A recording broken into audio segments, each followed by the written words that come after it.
Hello all வணக்கம். India South Africa ODI series முடிஞ்சிருச்சு. வெற்றிகரமா இந்தியா 2-1 அப்படின்னு சீரிஸ் ஜெயிச்சிட்டாங்க. பீடாக் வெல்கம் டு த ஷோ. நீங்க ரொம்ப கன்சர்ன்டா இருந்தீங்க, கொஞ்சம் சந்தேகப்பட்டீங்க, இந்த டீம் ஜெயிக்குமா, ஓடிஐ தான் பயமா இருக்கு அப்படின்னு நிறைய சொன்னீங்க டீம் அனௌன்ஸ் பண்ணப்பயே. பட் இந்தியா வந்து அதெல்லாம் நல்லாவே வின் பண்ணி அந்த மாதிரி ஒரு தாட்ஸ் எல்லாத்தையுமே ரிமூவ் பண்ணிட்டாங்க ஈஸியா. நேற்று ஒரு வின் நீங்க சொன்னீங்க, இப்போ ப்ரெடிக்டர் போட்டே இருந்தீங்க, அபவ் பார் அப்படின்னு தெளிவா சொல்லியிருந்தீங்க. ஆல் அலாங் வந்து அதுக்கு கம்மியாக தான் இருந்த மாதிரி இருந்துச்சு south Africa. Finally they lost by comfortable margin. உங்களோட இனிஷியல் தாட்ஸ் என்ன பீடா? இனிஷியல் தாட்ஸ் எப்படி சொல்லணும்னா, நேரா போட்ட போல்ட் ஆயிடுவேன்னு சொல்றல. நேரா போட்ட போல்ட் ஆயிடுவேன்னு சொல்றல. அப்படி ஏன் பயப்படுற? தைரியமா சொல்லி தொலைய, ஜெயிச்சிருவாங்க. நேரா போடுறோம்னு சொல்லல. நேரா போட்டா போல்ட் ஆறவங்க எதுக்கு பயப்படணும்? கரெக்ட் தானே? பயந்துருக்க கூடாது. அதாவது, ஆனஸ்ட்லி ஸ்பீக்கிங், இந்தியா பாத்தீங்கன்னா ஒரு ஸ்ட்ராட்டஜிக்கல். குல்தீப்போ செஹலோ ஆடிந்தா 135 all out. அதுல எந்த சந்தேகமும் கிடையாது. அவங்க எப்படி யோசிச்சுட்டாங்கன்னா, சரி போன தடவை பேட்டிங் 211. இப்பயும் சொல்றவங்களுக்கு, போன தடவை மாதிரி இந்த தடவை 230 அடிச்சிருந்தாங்கன்னா சவுத் ஆப்பிரிக்கா ஜெயிச்சிருப்பாங்க. That is what we stressed about. 250 mean par ஸ்கோர்னா இந்த காலத்துல with only 4 fielders outside, game as evolve, you always need to get the 30 runs more. Batting எப்படின்னா சரியான ஸ்கிரிப்ட் எழுதி சிறப்பான சம்பவம் செஞ்சாங்க. அது எப்படி செஞ்சாங்கன்னா, அந்த கண்டிஷன்ஸை பத்தி ரொம்ப கிளியரா சொன்னோம். எப்படி இந்த 280 ஸ்ட்ராட்டஜி பண்ணும். ஃபர்ஸ்ட் 10 ஓவர் அட்டாக் பண்ணுங்க. பியூட்டிஃபுல்லா அட்டாக் பண்ணாங்க. ஃபர்ஸ்ட் 10 ஓவர்ல 55 for 1 வரணும்னு சொன்னேன். 59 for 2, ஒரு விக்கெட் கூட விட்டாங்க. 11 to 20ல 110 for 2 இருக்கணும்னு சொன்னேன். அவங்க என்ன பண்ணாங்க? அதுவும் திலக் வர்மா. நிறைய பேர் இப்போ எங்க ட்ரெஸ்ஸிங் ரூம்ல ஒரு கிரேட்டஸ்ட் லெஜெண்ட் ஒருத்தர் இருக்காரு, பேட்டிங் கோச். அவர் கேட்டாரு, என்னப்பா இந்த திலக் வர்மா யாரு, ரொம்ப ஸ்லோவா ஆடுறாருன்னு. அப்படிதான் ஆரம்பிப்பாரு. இப்ப தனுஷ் ஒரு படத்துல சொல்லுவாரு, எங்களை மாதிரி பசங்கள் எல்லாம் பார்த்த உடனே பிடிக்காது, போக போக பார்க்க தான் பார்க்க தான் பிடிக்கும். முடியுங்களா? பார்க்க தான் பிடிக்கணும். ரொம்ப பியூட்டிஃபுல்லா 20 ஓவர்ல பாத்தீங்கன்னா 102 for 3. அந்த கிரேட்டஸ்ட் இது என்னன்னா, நிறைய டீமோட தாட் ஓகே ரொம்ப கம்மியா இருக்கு, 21 to 40 சொதப்பிருப்பாங்க. அதுல அப்படியே செகண்ட் கியருக்கு போயிட்டு 100 runs for 2 wickets போகணும்னு சொன்னா 101 for 1. 40 ஓவர்ல 203 for 3 தெரியும் சம்பவம் இருக்கும்னு. 93 ரன்ஸ் இம்பாசிபிள் ட்ரீல அவ்வளவு அடிக்கிறது. இப்ப ரிங்கு சிங் ஒரு இடி இடிச்சாரு. அதை விட சொல்லணும்னா மிகப்பெரிய சந்தோஷம் எப்படின்னா, நம்ம ஆள் அடிச்சுட்டு இப்படின்னு இருப்பாருங்க, செஞ்சுரி அடிச்சுட்டு. அதாவது அந்த ஜெயிலர் பட வில்லன் சொல்ற மாதிரி சொல்லணும், சாரே பலமாச்சு சாரே அப்படின்னு. அந்த மாதிரி ஒரு ஒன். இதுதான் ஏன் சஞ்சு சாம்சனோட கேப்பபிலிட்டி. இத பண்ணாம இந்த மாதிரி படுத்துறியா அடியா எல்லா மேட்ச் இந்த மாதிரி எப்படி ஆடினார்னா, பல்ல கடிச்சிரு, எக்ஸ்ட்ரீம்லி பியூட்டிஃபுல்லா ஆடினாரு. அதே மாதிரி சவுத் ஆப்பிரிக்கா எப்படி ஸ்டார்ட் பண்ணாங்க? 10 overs 62 for 1, பர்ஃபெக்ட் ஸ்டார்ட். அதுக்கப்புறம் பாத்தீங்கன்னா இந்த 11 to 20ல அவங்க இந்த மொமெண்டம் அப்படியே கீழே கொண்டாந்துட்டு 33 for 1, 20 ஓவர்ல 95 for 2 ஒண்ணு தெரியும் க்ளோஸ் அப்படின்னு. 21 to 40 பாத்தீங்கன்னா south Africa 103 for 5, India 101 for 1. இப்ப நம்ம ஒரு ஸ்டாட்டுக்கு ரொம்ப கிளீனா கொடுத்தோம். Teams losing fewer wickets from period 21 to 40 have won 5 out of 6 matches played in the day and night venues here. கரெக்டா நடந்தது. அவங்களுக்கு அது ஒன்னே ஒண்ணுதான், அங்கதான் அடி வாங்கினாங்க. அதுக்கப்புறம் க்ளோஸ் ஆயிடுச்சு. இதுவே உங்களுக்கு பாத்தீங்கன்னா, வாஷிங்டன் சுந்தரம் ஒரு டிஃபென்சிவ் ஸ்பின்னர், அக்ஷர் பட்டேலோ ஒரு டிஃபென்சிவ் ஸ்பின்னர். இவங்க என்ன பண்ணிருக்கணும், ரெண்டு பேரும் ஈஸியா 10 ஓவர் 38 48 போயிட்டாங்க. they didn't run away with the game. So fast bowler Harshdeep Singh who won the game for us. ஒரு ஸ்பின்னரை நீங்க தைரியமா அடிச்சிருந்தாங்கன்னா மேட்ச் ஒரு மாதிரி போயிருக்கும். But still I would say 218 ball, not going to chase it. அதனால பிரில்லியன்ட் எஃபர்ட். இப்ப அடுத்த டெஸ்ட் சீரீஸ்ல மொய் எழுதிருவாங்கன்றது சந்தேகமே படாத ஒரு இது. அதனால சந்தேகமே படமாட்டேன் நான். ஓகே, அதுல வந்து T20லயே மழை பெஞ்சிருச்சு அப்படின்னு நம்ம சொல்லி சந்தோஷப்பட்டுக்கலாம். ஆன் தட் நோட், இது நீங்க சொன்னீங்க சஞ்சு சாம்சன் சூப்பரா ஆடினாரு, எக்ஸ்ட்ரானரி இன்னிங்ஸ். திலக் வர்மா சொன்னீங்க. நீங்க சொன்ன அந்த 30 ரன் எக்ஸ்ட்ரா இருக்குல்ல, கடைசியில வந்து பாத்தீங்கன்னா ரிங்கு ஒரு புஷ் கொடுத்தாரு, இன்னைக்கும் ஒரு புஷ் கொடுத்தாரு. Consistently Rinku Singh has been performing. அதோட பர்ஃபார்மிங் சொல்றதோட அந்த இம்பாக்ட், அவர் வந்து பெரிய 100லாம் அடிக்கல, 50. So leave all the milestones. But அவர் அடிக்கிற அது ஒரு 10 ரன்னா இருந்தாலும் 20 ரன்னா இருந்தாலும் 30 ரன்னா இருந்தாலும் ரொம்ப ரொம்ப இம்பாக்ட்ஃபுல்லா இருக்குன்னு நினைக்கிறேன் பீடாக். நீங்க என்ன நினைக்கிறீங்க? இம்பாக்ட்ஃபுல் என்னன்னு பாத்தீங்கன்னா, இப்ப நிறைய பேர் அந்த சுச்சுவேஷன் காட்டு நம்ம சுத்து டீமுக்கு தான். சுத்துவாங்க. காட்டு சுத்துவாங்க. இப்ப இவரோட ஷார்ட்ஸ் எல்லாம் நீங்க பாத்தீங்கன்னா, எனக்கு அதான் சொல்றேன். இப்ப எல்லாருமே சொல்லுவாங்க, நான் எப்பவுமே அப்படிதான். மகேந்திர சிங் தோனிட்ட இருக்கிற அந்த மெச்சூரிட்டி லெவல்ஸ் அவருக்கு இருக்கு. அப்ப அவர் வந்து is not a power hitter, is going to hit out of the grounder, is not going to hit to the roof. ஆனா என்ன அழகா, என்ன பியூட்டிஃபுல்லா மெஷர்டா எப்படி கேப்ஸை பிக் பண்ணி அவர் அவர் மாதிரி ஒரு ஆள் எப்படின்னா அடிக்கிறதே உங்களுக்கு தெரியாது. மத்தவங்க எல்லாம் பாத்தீங்கன்னா, ஃபார் எக்ஸாம்பிள் சொல்றேன், மேக்ஸ்வெல்லாம் சொன்னீங்கன்னா மழை பெஞ்சு ஓஞ்ச மாதிரி இருக்கும் ஒரு இன்னிங்ஸ் முடிஞ்ச உடனே. அந்த மாதிரி ஒரு ஃபிரோர் கிரியேட் பண்ணுவார். இப்ப இவர் பாத்தீங்கன்னா அடிக்கிறதே தெரியாது, ஒரு எக்ஸ்ட்ரா கவர்ஸ் மேல ஒரு பிக்கப் பிக்கு. ஸோ இவரோட பேரு நீங்க வந்துட்டு நம்பர் 6ல வந்து வேர்ல்டு கப்ல சவுத் ஆப்பிரிக்கால எழுதியே ஆகணும். அதே மாதிரி திருப்பி சொன்னேன், இந்த சீரீஸ்ல இருந்து வாட் இஸ் டேக் அவே அப்படின்னா, நீங்க வந்து ஒவ்வொரு தடவையும் ஃபேண்டசியில பிக் பண்ணி எல்லா வியூவர்ஸுக்கும் பாயிண்ட் கொடுத்த சாய் சுதர்ஷன் தான். என்னை பொறுத்த வரைக்கும் Sai Sudarshan should be strongly considered. இன்னொன்னு என்ன பாத்தீங்கன்னா, அவரும் பாத்தீங்கன்னா அந்த திருப்பியும் சொல்றேன், I compare him with Michael Bevan. Is not someone who will look attractive. இப்போ ஒரு சிலர்லாம் பாத்தீங்கன்னா அப்படியே கண்ணுல அப்படியே ஒத்திக்கிற மாதிரி இருக்கும், பேட்டிங் கண்ணுல ஒத்திக்கிற மாதிரிலாம் இருக்காது, ஆனா எப்படி ரன் அடிக்கிறதும் தெரிஞ்ச கில்லாடி அவருங்கும் போது இந்த ரெண்டு பிளேயர்ஸையும் இந்தியா வந்து ரொம்ப கிளீனா பிளேயிங் லெவல்ல இப்பயே எழுதிட்டு க்ரூம் பண்ணணும். இந்த மாதிரி இந்தியா ஆடினாங்கன்னா போலிங் வந்து ஃபாஸ்ட் பாலர்ஸ் நான் ரொம்ப ஹாப்பி. ஆவேஷ் கான் பியூட்டிஃபுல்லா ஒரு கம்பேக் கொடுத்தாரு. அதுக்கப்புறம் ஏழியரை சரியா போடல. ஹர்ஷதீப் சிங் வந்து டாப் கிளாஸா போடுறாரு. அவர் டெஸ்ட் ஸ்குவாட இருக்க சொல்லணும், particularly the options of time என்ன பண்ணான்னு தெரியல. அந்த another thing is going to be கொஞ்சம் முகேஷ் குமார். இன்கன்சிஸ்டண்டா இருக்க மாதிரி தெரியலையா ஹர்ஷ்தீப் சிங்? சூப்பரா போறாரு, அதாவது மேட்ச் வின் பண்ணாரு நேத்திக்கு. ஆனா ஒரு சில மேட்ச் இப்ப 3 ஓவர் 35 போயிடுறாரு. கரெக்ட். இப்போ உங்களுக்கு நீங்க யோசிச்சு பாருங்க, இந்த மாதிரி ஒரு சுச்சுவேஷன்ல ஒரு யங்ஸ்டர் நிறைய பேர் கேள்வி கேட்க ஆரம்பிச்சாங்க, சரியா போட மாட்டேன்றாருன்னு. ஒரு 5 விக்கெட் ஆளு, ஒரு 4 விக்கெட் ஆளு is the one who was influence India to series victory. It's not easy winning in south true. Africa. Only two Asian teams have won ODI series in South Africa since readmission. India won last time 2018. அதுக்கப்புறம் இப்ப ஜெயிச்சிருக்காங்க. Pakistan won in 2013 and 2021. Pakistan அந்த 2021ல ஜெயிச்ச team. South Africa ரொம்ப அந்த ஐபிஎல்லுக்கு எல்லாம் போயிட்டு ரொம்ப சுமாரான ஒரு team, but not taking any credit away. Beating south Africa is not easy. அப்படிங்கும் போது அந்த கான்பிடன்ஸ் லெவல் பயங்கர ஜாஸ்தியா இருக்கும். இப்ப திடீர் கிரிக்கெட் எப்படின்னா, உங்களுக்கு ரொம்ப கேவலமா ஆடி ஒரு நாளைக்கு 100 அடிப்பீங்க, ஒரு 3 கேட்ச் டிராப் பண்ணிருப்பாங்க, 20 ரன் எட்ஜில் போயிருக்கோம்.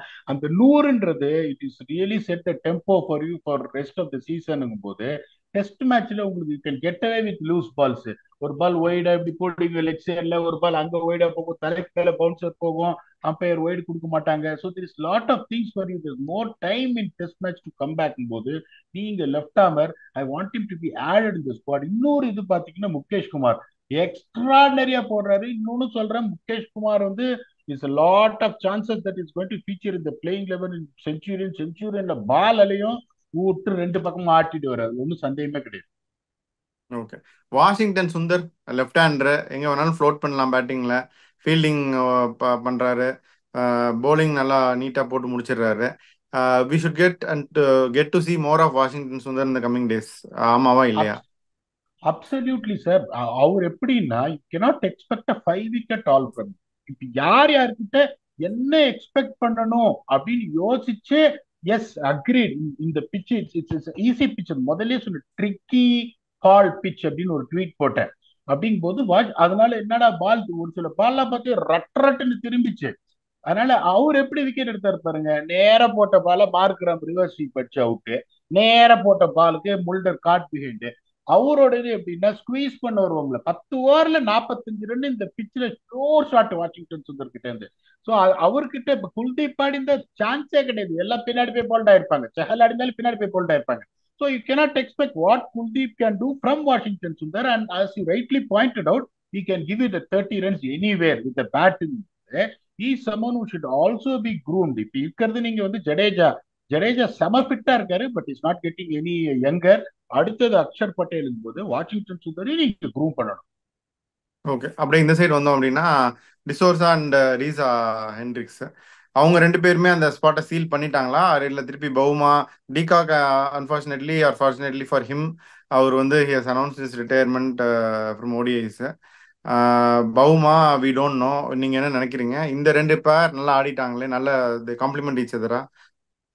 டிசோர்சி ரன் அடிச்சது மட்டும் அவங்களுக்கு நல்ல விஷயம் கிடையாது. It is going to help them fill up the transformation target. அது இன்னொன்னு ட்ரூ. சொல்றேன்னா, அந்த டிசோர்சி வந்து ரொம்ப வருஷமா பாக்குறேன். இப்ப நான் 3 வருஷமா இங்க சவுத் ஆப்பிரிக்காலே இருக்கேன். எல்லா டொமஸ்டிக் மேட்சையும் பாக்குறேங்கும் போது அவர் அடிக்காத மேட்சே கிடையாது. 2020லயே அடிப்பாரு அவரு. அவரோட டொமஸ்டிக் டீம் வெஸ்டர்ன் ப்ராவின்ஸுக்கு ரொம்ப. அவரும் எப்படின்னா சாய் சுதர்சன் மாதிரி அட்ராக்டிவாலாம் இருக்காது பேட்டிங் பார்க்கறதுக்கு. அதே மாதிரி அவருக்கு பவர் ஹிட்டிங்கும் இருக்கு. ரொம்ப ஸ்ட்ராங் கை, பெரிய சிக்ஸ் அடிப்பாரு அப்படிங்கும் போது இது ஒரு பெரிய மிகப்பெரிய தலைவலியை வந்துட்டு தீக்கும். ஏன்னா because the most important thing is transformation targets going ஃபார்வர்டுங்கும் போது அப்பாடான் இருக்கும். இப்போ ரீசா ஹெண்ட்ரிக்ஸ் நினைச்சதான் எனக்கு பாவமா இருக்கு. தெம்பா போமா வந்தா ரீசா ஹெண்ட்ரிக்ஸ் தான் திருப்பி வெளியே போனோம். உங்களுக்கு அதுதான் பிரச்சனையே. Because Temba Bavuma is someone who's been de Zorzi opening the left batting. Hander வேற இல்ல. அதுதான் இப்ப உங்களுக்கு வேற வழியே கிடையாது. பாவமா இருக்கு ரீசா ஹெண்ட்ரிக்கு. பிகாஸ் இஸ் ஆல்சோ 34-35 போது அதுதான் ஒரே பிரச்சனை. பட் இவங்க நான் தான் சொல்றேனே, இப்ப அந்த சுச்சுவேஷன்ல இவங்க எப்படி இது பண்ணிட்டாங்கன்னா, பார்ஸ்லி நான் வந்து அந்த டெசிஷனை கிரிட்டிசைஸ் பண்ண மாட்டேன் போலிங் போட்டது. ஏன்னா இந்தியா ஃபர்ஸ்ட் போலிங் போட்டதானே வச்சுக்கோங்க, இன்னும் பயங்கரமா திரும்பி இருக்கும். லைட்ஸ்ல வந்து கொஞ்சம் லைட் கொஞ்சமா திரும்பிட்டு கேசவ் மகாராஜ் 10 ஓவர்ல 2 மீடியன் 37 ரன் அப்படிங்கும் போது இந்தியா ஃபர்ஸ்ட் போலிங் போட்டது என்ன இருக்கு. பட் நான் என்ன சொல்றேன், பால்ல உனக்கு ஹையஸ்ட் சேஸின் லைட்ஸே 250 நான் சொல்லிட்டேங்கும் போது நீ டாஸ் வின் பண்ணி உன் ஊர்ல அதே மாதிரி 2 ஸ்பின்னர் ஆடியே ஆனுன்ற பிச்சிலையும் நீங்க தபரே சாம்பியே ஆட மாட்டீங்க அப்படின்னா, இதுக்கப்புறமும் உங்களுக்கு லோக்கல் கண்டிஷன்ஸ் தெரியல, எப்படி ஜெயிக்கணும்னு உங்க ஊர்லயே உங்களுக்கு தெரியலன்னா 2027 வேர்ல்டு கப்ல என்ன நடக்க போகுது.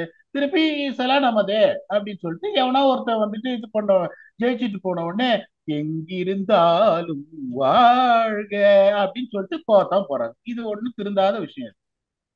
எனக்கு ஈஸியா நம்ம உடனே நான் ஒன்று கேட்குறேன் ஆஃப் த இதுதான்.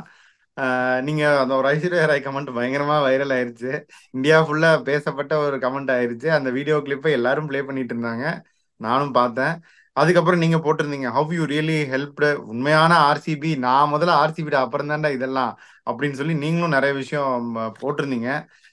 வா how to you feel about the whole thing? நான் இப்ப எல்லாருமே இப்ப நான் ஒரு அனாலிசிஸ் இப்ப உங்க முன்னாடி நான் இருக்கேன்னா, இப்ப நான் சவுத் ஆப்பிரிக்கா சப்போர்ட்டர்.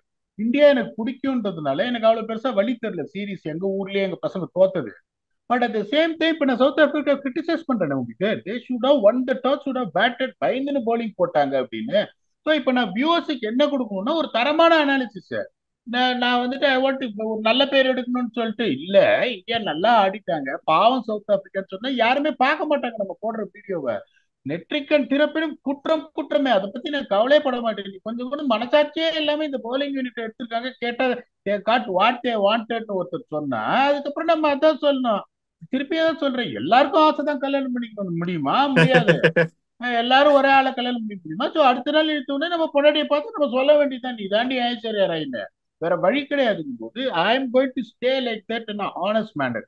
இன்னொரு எல்லாரும் கேக்குறாங்க, இப்ப நாங்க அப்பெல்லாம் எனக்கு அவ்வளவு எக்ஸ்பீரியன்ஸ் கம்மி, நான் ஆர்சிபி எல்லாம் உட்காந்துருந்த போது. இப்ப அந்த அந்த காலத்துல அதான் ஒரு ட்வீட்டே போட்டேன், 2 தடவை தான் 200+ கொடுத்துருக்காங்க 6 வருஷத்துல.